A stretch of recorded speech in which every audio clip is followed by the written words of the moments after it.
तो हम बात कर रहे हैं बेंगलुरु हिंसा की, हम बात कर रहे हैं असम में देवी देवताओं की आपत्तिजनक पेंटिंग बनाने के संदर्भ की, और हम बात कर रहे हैं आमिर खान की भी, क्योंकि उन्होंने टर्की की राष्ट्रपति की पत्नी से मुलाकात की है।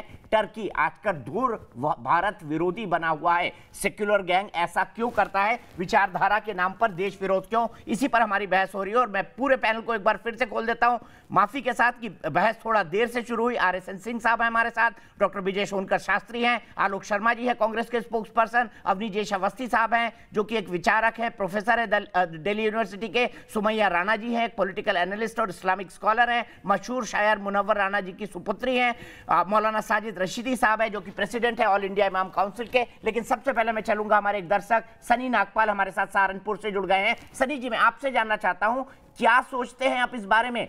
ये क्यों हो रहा है? ये संयोग है या प्रयोग?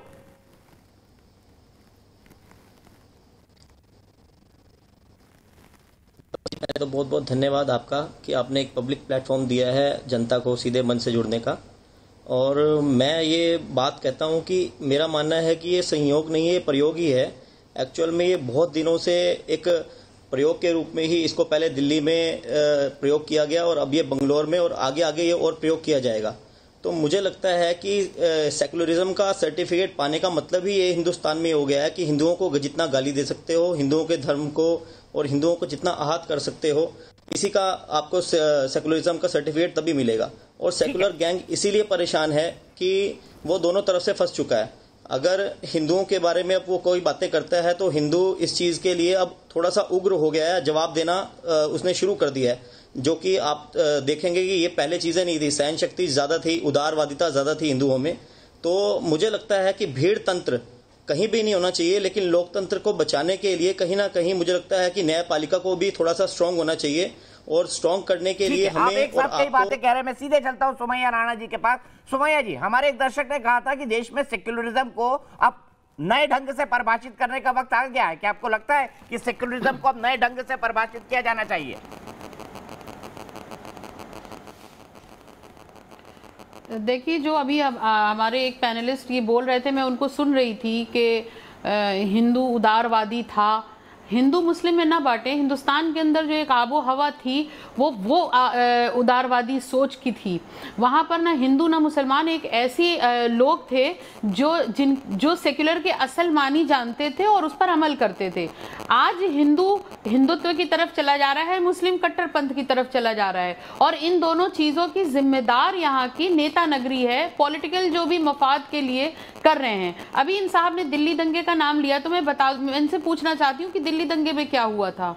बेंगलोर में जो हुआ मैं उसकी मजम्मत करती हूँ। जिस तरीके की पोस्ट डाली जा रही है सोशल मीडिया पे, मैंने 2 दिन पहले भी ये बात एक डिबेट में बोली कि जो भी सोशल मीडिया पे धर्म से रिलेटेड खराब पोस्ट डालता है उस पर सख्त कार्रवाई होनी चाहिए, बड़ी सजा का प्राविधान होना चाहिए, क्योंकि ये सोशल मीडिया अब सिर्फ एंटरटेनमेंट का साधन नहीं रह गया है। अब यहाँ पर एक तरीके का पूरा गैंग तैयार हो रहा है जो इस चीज को तैयार करता है। जैसे दिल्ली दंगे में आपने देखा कि व्हाट्सएप पे ग्रुप बना था पूरा RSS वालों का और संघ वालों का कि अब यहाँ पे हमला करना है या ये करना है। JNU में ऐसे ही हुआ, तो और इसी तरीके से बेंगलोर में हुआ। सुमैया जी, ताहिर हुसैन ने कुछ नहीं किया था? राजधानी स्कूल के मालिक ने गुलेल क्यों लगाई थी छत पर? बिल्कुल, मेरी तो सुन लीजिए बात। मतलब आप अपने बचाव के लिए कुछ नहीं कर सकते। RSS बड़ा कल्प्रिट नहीं, पूरा खेल RSS ने रचा था। आप दबा देंगे अपने लोगों के साथ मिलकर के, पूरा खेल RSS का था। कौन मारा गया ज्यादा? आप 2 मिनट बोल चुके हैं, अविनेश जी जवाब दीजिए। दिल्ली दंगा क्या RSS ने रचा था? उसके बाद RSN सिंह साहब और मौलाना साजिद रशीदी। दीपक जी, RSS ने गुलेल फिट की छत पर, RSS ने एसिड इकट्ठा किया, RSS ने पेट्रोल बम सारे बनाए और वो ताहिर हुसैन की छत पे रख दिए। ऐसा मासूम ताहिर हुसैन था, ऐसा वो स्कूल वाला था कि उसकी छत का इस्तेमाल किया गया, पत्थर बरसाए गए, पत्थर इकट्ठे किए गए, बाकायदा दिखाई दिए, सब RSS ने इकट्ठे करके ताहिर हुसैन की छत पे रख दिए। और ताहिर हुसैन बेचारा मासूम आदमी था, वो क्या करता बेचारा इसमें, वो तो कुछ कर नहीं सकता था। लेकिन महत्वपूर्ण बात आज एक और है। आज महत्वपूर्ण बात ये आलोक शर्मा ने कही कि कांग्रेस इसमें क्या कर सकती है। ये ठीक है, मैं मानता हूँ कि देश की जनता ने कांग्रेस को इस लायक में इस हालत में ला दिया है कि वो कुछ नहीं कर सकती। वो डेली वो जो सोप ऑपेरा बनता है उनका कि आज हम ये पूछ रहे हैं, आज हम ये पूछ रहे हैं, वो कम से कम ट्विटर पर इतना तो ट्वीट कर सकते थे कि भाई साहब हमारे दलित विधायक का घर जिस तरीके से जलाया गया उसके खिलाफ इंक्वायरी हो और जिसने भी जलाया है उनको सख्त से सख्त सजा दी जाए। पीएफआई और एसडीपीआई का नाम आ रहा है जिसके साथ हमने कर्नाटक में इलेक्शन लड़ा था, हम उन पर बैन करने की मांग करते हैं और आगे से उनके साथ कोई अपना चुनावी गठबंधन नहीं करेंगे। ये तो कम से कम कांग्रेस कर सकती है। सरकार को जो करना वो करेगा, ठीक है, देश की जनता ने कांग्रेस को नहीं छोड़ा इसलिए।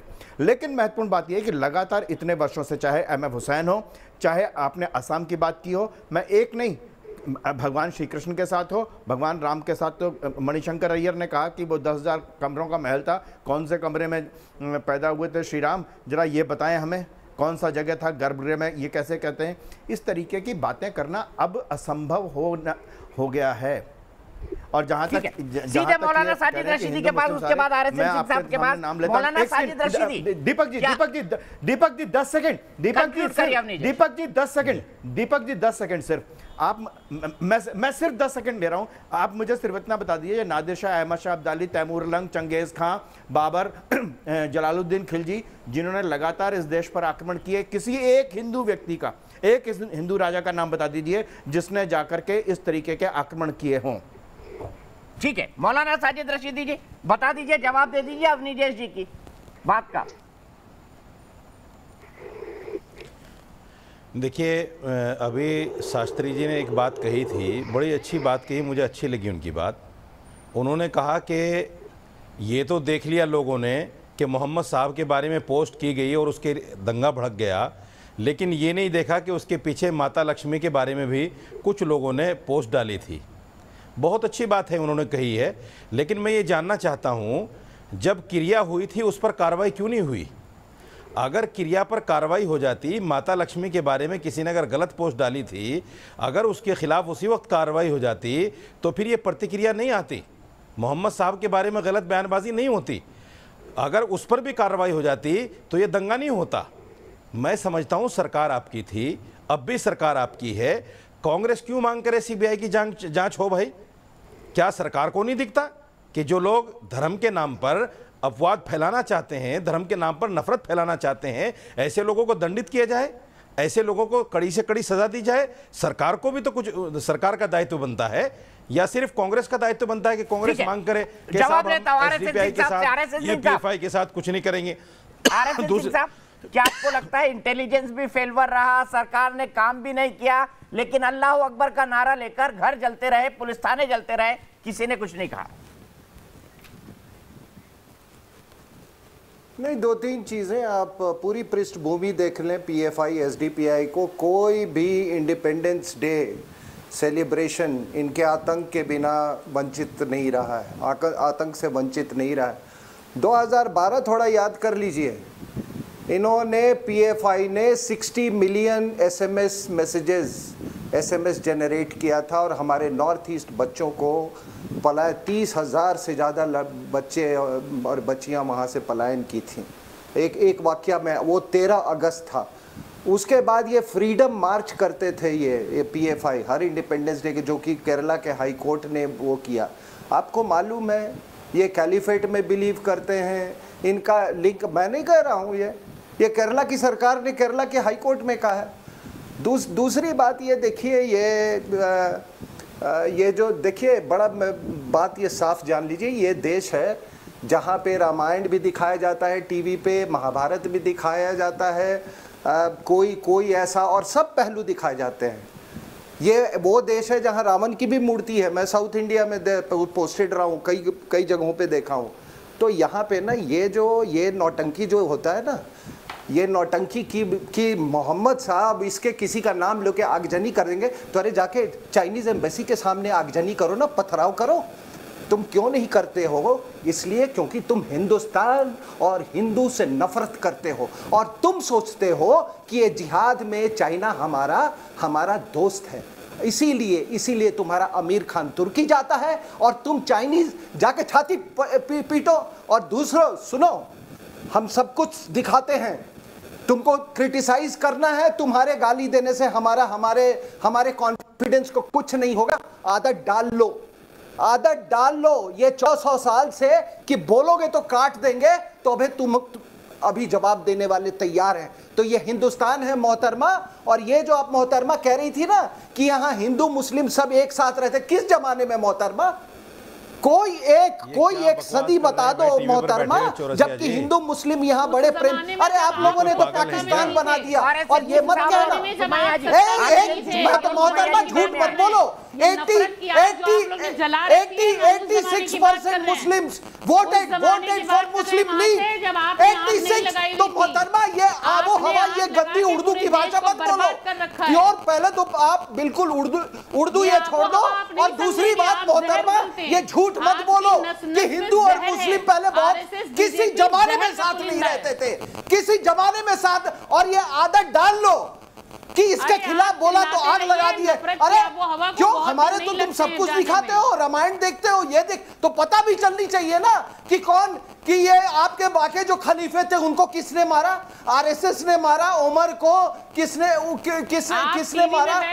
उस्मान को किसने मारा? अली को किसने मारा? आरएसएस और उसने मारा था। और आज हमको मोहब्बत का पैगाम देने चले हो। देखो, मैं तो सारे हिंदुस्तानियों से कहूंगा कि चाहे रामायण पढ़ो या ना पढ़ो, महाभारत पढ़ो ना पढ़ो, कुरान को जरूर पढ़ो। और मैं पढ़ा हूं मोहतरमा, मैं पढ़ा हूं और इतिहास जानता हूं मोहतरमा। एक वक्फा बता दो इस देश में, जबकि हिंदू और मुस्लिम मोहतरमा मत करिए, अपनी बात कहिए, सीधे मत बोलो। ये झूठी बातें मत बोलो मोहतरमा।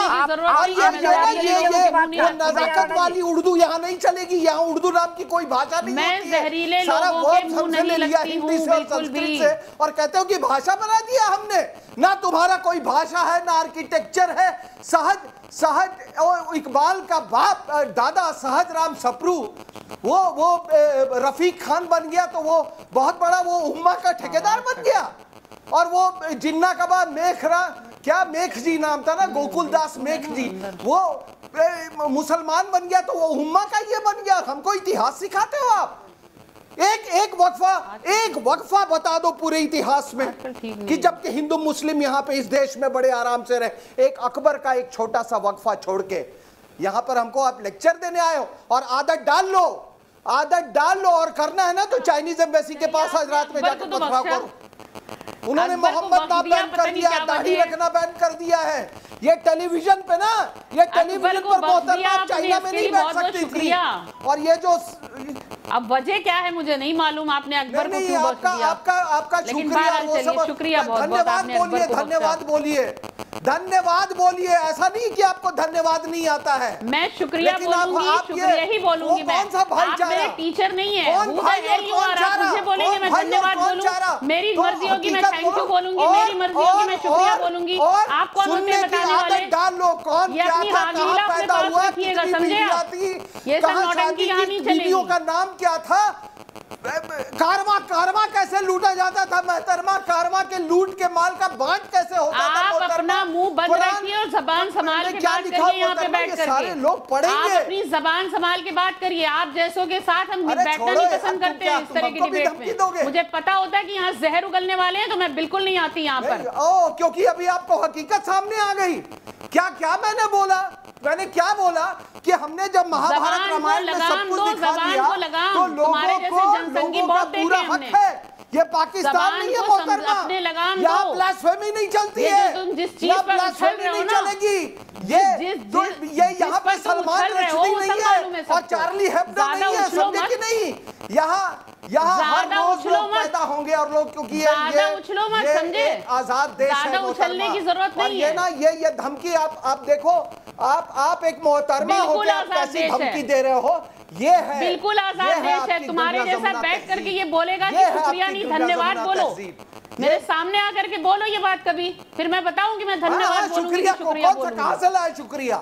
तुम हमें पढ़ाओगे कि हम शुक्रिया बोलेंगे कि धन्यवाद बोलेंगे? धन्यवाद बोलते थे, तुम बताओगे, तुम्हारे जैसे लोग बताएंगे हमको, तुम्हारे जैसे लोग बताएंगे। हम बिल्कुल हम बताएंगे।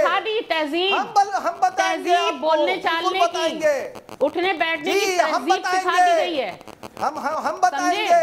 अरे बोलते हो ना कारवां गुजर गया, हम गुजार गए। अरे मैडम बताओ ना, वो कारवां लूटता कौन था? बताते रहो ऐसे ही मैडम बताओ, बैठा करके न्यूज़ चैनल पे जहर फैलाने वाले लोगों को मैं बॉयकॉट करती हूं। कौन लूटता था कारवां? मैं बॉयकॉट करती हूं। अफसोस मेरे पास वक्त इतना है, बड़े पैनल से मैं माफी चाहूंगा। वाहियात आदमी ये बोले कि आलोक शर्मा जी कुछ कह रहे हैं, आलोक शर्मा जी, और उसके बाद 1 मिनट और रहता हूँ, 30 सेकंड आलोक भाई, और उसके बाद डॉक्टर विजय सोनकर शास्त्री। कोई जरूरत नहीं है तुम्हारे जैसों के मुंह लगने की। आलोक भाई कुछ कह रहे हैं, आलोक भाई। दीपक भाई डिबेट जो है, अरे दीपक चौरसिया, बड़ा मजा आ रहा है इस जहर की बात सुनने में तुम्हें यार। के लिए आप कर रहे हैं, उसके अलावा कुछ नहीं। एक रॉ अधिकारी से इंटेलिजेंस पे सवाल पूछा गया और उसने एक धर्म की बख्शा उधेड़ के रख दी। क्या ये ऐसे अधिकारियों को बुलाते हैं आप जिसने इंटेलिजेंस शब्द का इस्तेमाल नहीं किया? सर देश में अभिव्यक्ति की आजादी है, लेकिन आलोक भाई, देश में अभिव्यक्ति की आजादी है। लोग तो इस देश के खिलाफ भी बोल जाते हैं अभिव्यक्ति की आजादी के नाम पर। यहाँ पे अगर आपने सवाल पूछा, आप इतने वरिष्ठ एंकर हैं, तो अपने सवाल का उत्तर तो ले लीजिए। और अगर इसी तरह से डिबेट करानी है तो मैं धन्यवाद करना चाहूंगा, नमस्कार करना चाहूंगा, मैं ऐसी डिबेट में शामिल नहीं होना चाहूंगा। डॉक्टर विजय सोनकर शास्त्री, कोई मकसद नहीं है कि बेंगलुरु में जो 3 शहीद हुए जवान हमारे, उनको न्याय मिले। आपका कोई मकसद नहीं। आपका मकसद सीधा सीधा नजर ये आ रहा है कि हिंदू मुसलमान कराया जाए, दलित किया जाए और दलित और अपर कास्ट को भेड़ा जाए। इसके अलावा कोई मकसद नजर नहीं आ रहा है। ठीक है डॉक्टर विजय सोनकर शास्त्री, मैं आपकी आलोचना को सहर्ष स्वीकार करता हूं। आलोक भाई करते हैं।